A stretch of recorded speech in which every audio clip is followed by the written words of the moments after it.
Welcome to today's episode of the Mindset Mentor podcast. I am your host, Rob Dial. Today, we're going to be talking about your mind. We're going to be talking about your thoughts. We're going to be talking about how you are the consciousness behind all of those things. We're going to go pretty deep. And so before we go deep, I actually want to give you an analogy. And I want to tell you a real quick story just to kind of set the stage, right? Imagine that there's a bird, and it's this bird. It's free to fly. It's soaring through the sky. And then one day it decides that it wants to rest, and it comes down to a lake. It's a beautiful, calm lake, and it's just sitting there. And it loves it because it's so tranquil. And it decides that it's going to just stay on this peaceful lake for a while. And what happens is it stays for a couple days, and it stays for a week. And the cool thing is that it's a bird, these fish come up to it. It can just eat the fish. It can just go to the bathroom on the lake. It just sits there and it floats and it's calm and it's tranquil and it's beautiful. And it stays there, and a day turns into a week turns into a month turns into a year turns into 2 years. And the bird stays floating on the lake for so long that it actually forgets that it has the ability to fly away. And it's been resting on the water for such a long time that not only does it actually just rest on the water, it actually starts to identify with the lake. There is no difference in its mind between the bird and the lake. And it forgets that once upon a time it could spread its wings and it could just fly off into the sky. And this bird, even though it's capable of flying, even though it's fully 100% possible, it's now become a creature of the water. And when the water is calm, the bird enjoys it. It's amazing. It's happy. It's like sunbathing inside of it's just sitting there. It's the most tranquil thing ever. But we all know that water doesn't stay calm forever. Sometimes it gets choppy. Sometimes there's waves. Sometimes there's storms. And when that happens, the bird struggles and it fears that it might drown. And it ends up making the bird want to control the water, hoping that it will be calm all of the time. Oh, it needs to be calm. It needs to be calm. Even when it is calm, it starts to wonder when the next time it's not going to be calm. And it doesn't realize that if it tries to manipulate and change the water, it's impossible. It's even counterproductive a lot of times, right? Imagine how crazy it would be if a bird thought that it could control an entire body of water. Now, we talk about this bird, and you might be like, cool story. What the hell does that have to do with my life? It's really a metaphor for the human condition, particularly your struggle, my struggle, our human struggle to overcome and try to control our circumstances in the external world, but also control our internal state. Because often times as humans, we forget that we're not the thoughts. We're not the mind. We are the consciousness behind it. We are the observer of our thoughts. We are the silent witness that is behind all of our programming. And so we're the thing that's beyond all of that. If you ask somebody, if I ask you, who are you? You might say, oh, my name is Nancy. And I'd say, okay, cool, Nancy. Who are you? Oh, well, I am a mother of two, and I'm married to my husband. His name is George. My last name is Smith. It used to be Johnson, but now it's Smith because I'm married to George. And so that's my name. Cool. Who are you? Well, I went to this school. I graduated from the University of Phoenix Online, and I got, my degree in psychology. And okay, cool. Who are you? Well, I was raised a Christian, and I'm still a Christian. I go to church every single Sunday, and I go to this church. Who are you? Who are you? Who are you? And eventually what you realize is that none of those things are actually who you are. Those are just things that you have, things that you've just taken throughout your life, and you've basically just thrown onto yourself and then say, this is me, this is me, this is me. Because if I were to ask you, who were you when you were born? Well, you weren't a wife. You weren't named Nancy, even when you were born. You weren't 43 years old. You weren't a mother of three. You didn't have a degree from that school in psychology. You weren't married to George. You weren't a Christian. You weren't any of those things. You were born, and you were just born, clean slate, as just who you are, just a conscious being that's just fresh into this world. That's who you actually truly are. Everything else that you've just picked up along the way is not who you truly are. It's just ways that you've identified yourself, right? And that's really what it comes down to, is just as the bird is more than just the creature that's in the lake, you're more than your programming. You're more than your personality. You're more than the circumstances that you find yourself in. You're more than your thoughts. You're more than the things that have happened to you over the course of your life. But what happens is we just tend to identify ourselves with those things so we can kind of make sense of them, right? That's really what it comes down to. And so Just as the bird, we go back to the bird example, the bird wants to keep the water calm. And what it does is it tries to find a way to keep the water calm. The bird can't control the water, but it thinks that it can. It wants to have some form of control, and it struggles because it can't control the water. It doesn't want to feel helpless. And so the same thing happens with your mind. Like we look at our mind and we want to control our mind. But when it starts to go crazy, we want to find some sort of peace. We want to find some sort of joy or happiness, but it's like our mind won't stop. And to try to control it by forcing doesn't make any sense, because that's not how a mind calms down. We'll talk about how to calm the mind down a little while. Imagine, for instance, that the bird's there and it realizes that, oh my gosh, a wave is coming by, and the wave goes by and the wave goes by. And then it ends up chirping, because that's what birds do. And it chirps and the water calms back down because the wave is now gone. And the bird thinks in its mind, when I chirp, it calms the water down. And so it chirps and it chirps and it chirps, hoping that the water stays that way. And it looked one time to the right and the water was choppy. Oh, the water was choppy. Oh my goodness. I got to stop looking to the right. I got to stop doing this thing. And so what happens is we start to think to ourselves, oh, when I do this, my mind is calm. Or when I do this, when I look this direction, when I do this thing, when I say this thing to somebody, when I think this thing about myself, my mind starts going crazy. The bird forgot that it could fly. You forgot. The bird forgot that it could fly. The bird forgot that it could just literally get away from the water, and then started to identify itself with the water. You forgot, since you've been born, I'm 37 years old. I've forgotten since my 37 years of being on this planet. I forgot that I was also just pure consciousness, the thing that was behind the mind, the thing that was behind the thoughts, the thing that was behind all the programming, the thing that was behind my parents and what they told me and what society told me. Behind all of the shit is actually who you truly are, is actually who we truly are. And what happens is when the mind starts going crazy, we start thinking to ourselves, I must be crazy. There's something wrong with me. And we identify ourselves with that mind. And so what do? I've got to stop being anxious. I've got to stop overthinking. I've got to stop being this way. I've got to stop being, and we start to fight, and we start to fight, and we start to fight, and we're kicking and we're screaming. Imagine if a wave comes and the bird starts to see the wave coming, and so it starts to kick to get over the wave. It's actually creating more waves. So by fighting against the wave versus letting the wave pass, it's actually creating more waves. So if we're starting to see our mind rear up and maybe get anxious or maybe get overthinking, and we start to try to work against it and to stop it, it's the same way of just kicking to try to stop waves. You're only creating more waves. The mind won't calm down unless we allow it to just calm down. If we fight it, if we resist it, any of that stuff, it's not going to calm down. Life is, let's be real, life is up, life is down, life is all over the place. And a controlled mind, no matter what, an uncontrolled mind will be all over the place in all situations that it's not liking, right? Calm water, it's chill, it's hanging out, it's sunbathing, this is great, mind is great, all of that stuff. But waves, fuck, I hate this. What can I do about this? How can I fix this? Why is it always like this? Why do I do this to myself? Why do I always overthink? And then it's like, it's not just the anxiousness. Then it's the overthinking about the anxiousness. And then there's the guilting about the anxiousness. And there's the shame about the anxiousness. Hey, thanks so much for watching this video. If you're enjoying this, please do me a massive favor right now. Give it a like, comment what you want me to talk about on the next video. And if you're not subscribed yet, hit that subscribe button. Right? The bird's entire life now has become the state of the water. The bird's life is the state of the water. Our lives is the state of our mind. We're so obsessed with our mind, we're so obsessed with our thoughts that we think that just because you feel a certain way or just because you think a certain way based off of your programming in the past, that is who you are.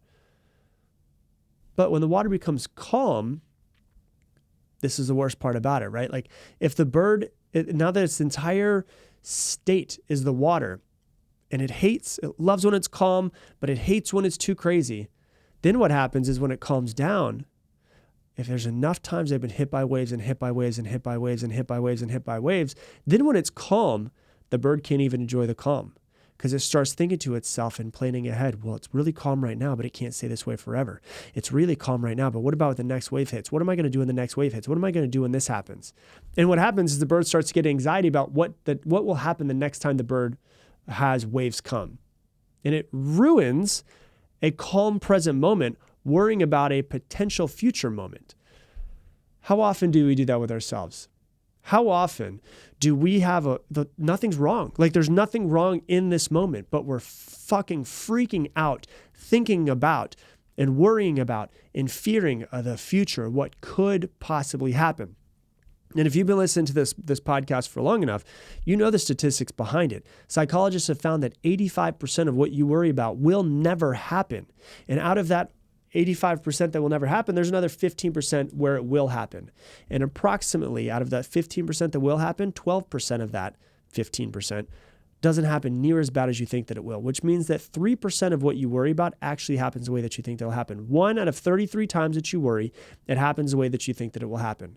And so what happens is we ruin a beautiful present moment thinking about what happens when X, what about the next time this happens? What about the next time this happens? It's the exact same thing as the bird who once enjoyed the calm, peaceful, tranquil water is now worrying about the next time that the waves are going to come through.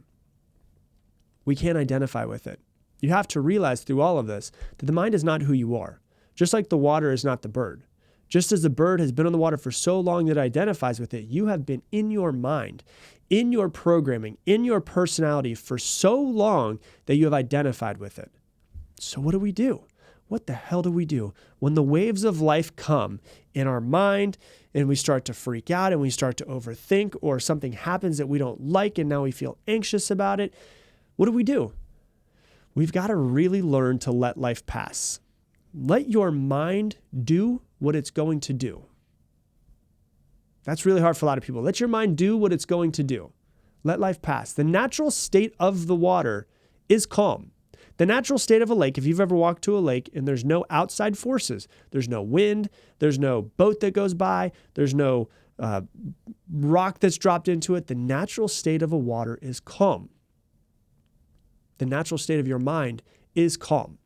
Now, I understand there's a lot of you guys that might be thinking, there is no freaking way that I can calm this mind down. My mind is crazy. You don't know what goes on in my mind, Rob. It is, though. You've just made it crazy. And the secret to the mind is not to stop it, not to try to control it, not to try to resist it, not to try to yell against it, scream. Just the secret of it is just to let it do what it's going to do. And unless you resist it, the faster it will calm down. You know, there's a lot of times where I wake up and I feel anxious. I just feel anxious when I wake up in the morning. And really what it comes down to is I've found that, some humans have a lot more cortisol in the morning because that's what wakes them up in the morning. I've just found that I tend to have more cortisol. So I have anxious feelings when I wake up in the morning. It's like immediate, right? And I used to hate it. I used to fight it. I used to try to do rituals to get past it. I used to try to do other things to calm it down. Now I've just learned, hey, this is just the way that it is for now. It might stop one day. It might not stop one day. And I just allow it. And what I found is that the less that I fight it and the less that I resist it, the faster it goes away. When I used to fight it, when I used to resist it, try to have some rituals, try to work past it, try to do some breathing exercises, try to do some, go out in the gym and try to work past it, the anxiousness actually lasted longer. Just as when the wave comes and the bird tries to fight and tries to swim, it creates new waves. It makes the water even more rough. When I just let my mind do what it's going to do, it's usually gone in like 3 to 5 minutes. Just calms down. It's really just like a passing cloud that just kind of goes by. And Alan Watts talks about this. He says, you can't force a mind to be silent. That would be like trying to smooth ripples in the water with a flat iron. Water becomes clear and calm only when it's left alone. Same with your mind. It becomes clear and calm when you just leave it alone. Really what it's about is what a lot of people listening to this podcast, myself included, have a lot of trouble with, which is surrender. It's about not trying to control it. It's about allowing it to happen. Because what you resist persists. The less you try to control and the more you try to fight your crazy mind, the more that you try to just fight it, the longer it's going to stay there. But the less that you just try to control it and you just let go and you just let it happen, the faster it calms itself down. The natural state of your mind is complete calm, the same way that the natural state of the lake is complete calm as well. So Then you think to yourself, well, what about meditation? People always think they're doing meditation wrong, right? Because they think, well, I'm meditating and I have so many thoughts and it's just my brain is going and it's going and it's going and it's going. Meditation, and this is a actual thing that was said to me one time by a Buddhist monk. Meditation is not no thoughts. Meditation is watching your thoughts. Meditation is it's taking a step back into the consciousness that you are and just watching your thoughts. And your brain will go, go, go, go, go, go, go. Eventually, it calms down. And, the mind can get crazy. Life can get crazy. It can be more than just waves. It can get to hurricane level sometimes, can it? Like sometimes it can get to a fever pitch. But if you think about a hurricane, like I grew up in Florida, and what's the best thing to do in a hurricane that's going over your house? Well, obviously, the best thing to do is leave, but you can't really leave the body that you're in. So what's the best thing to do? Let's say you can't leave the house. What's the best thing to do during a hurricane? What can you do? It's to hunker down, to stay inside, and let it pass. It's not to go outside and try to yell at the hurricane and try to calm it down. No, what do you have to do? You have to allow the hurricane to pass. It's the same thing with the mind. Sometimes we have a whole lot of really big life events. And I'm not talking about like something small happens. I'm talking about like something big happens. Somebody dies, you get fired. Big, huge life events. Somebody go through divorce, whatever it might be. And it's a freaking hurricane out there. We want to fight it. We want to resist it. We don't want it to be the way that it is. Oh my God, why'd that person have to die? They died too early. It shouldn't have been this way. And now we're taking the event that happened in life and we're making our own hurricane in our mind with it versus just saying, okay, I'm just going to allow myself to feel. I'm going to allow myself to feel these emotions, to get past these, to let these emotions just go by the same way that a passing cloud will. Because if we fight it, we just create more waves and it takes longer for it to calm down. It's the exact same thing with your mind. You just have to allow the thoughts to come in and pass. And you have to allow your thoughts and feelings to come in and pass. We've all become lost. We've all become identified with our minds. We've all become identified with our thoughts. Really what we have to step back and see is that we are the consciousness behind our thoughts. Now, some of you might be saying, what the hell does that mean? Well, have you ever had the feeling of like, I really want to go for this goal, and you're really wanting to go for this goal, but then there's another side of you that's like, well, but hold on. Remember that time when you actually failed at the last goal? And remember that time that you said you wanted to lose weight and you didn't lose weight? Well, maybe you shouldn't be doing that. Maybe you shouldn't be doing this. Maybe you shouldn't be doing this. And it feels like inside of you, there's like the good side of you and there's the bad side of you, right? That's like the actual consciousness, like the angel on your shoulder saying, hey, this is what we should do. You should go on a diet. You should start to take care of yourself. You should show up more for your children. That's the good side of you. And then there's the bad side of you. It's like the devil on the other shoulder, right? Where it's just like, well, remember the last time you failed at losing weight? What's the point of doing it again? And it's like we're constantly at battle with our thoughts. But it seems so counterintuitive because we think in our minds that we have to do. We want to be able to do something and have a strategy of how to overcome something when it comes up. That's counterproductive here. When you notice your mind, when you notice your thoughts, and you have now stepped back and you are witnessing it, the best thing to do is just act like it's a passing cloud and just let it pass. And eventually, the mind will become calm again because that is the natural state of the mind. Eventually, the waves will pass, the wind will pass, the hurricane will pass, and the lake will turn back into a calm lake again. It cannot stay crazy forever. Eventually, it'll be calm. Really what it comes down to is us trying to master our minds instead of feeling like we are in prison of our own minds. This is what it comes down to. You are the same as the bird. You could fly away anytime that you want to and realize that you are that consciousness. Don't identify yourself with a lake. Don't identify yourself with your mind. So that's what I got for you for today's episode. If you love this episode, please share it on your Instagram stories and tag me at Rob Dial Jr., ROBDIALJR.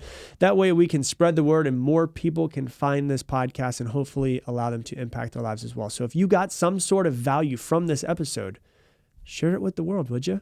I would greatly, greatly appreciate it. And with that, I'm going to leave you the same way I leave you every single episode. Make it your mission to make someone else's day better. I appreciate you, and I hope that you have an amazing day.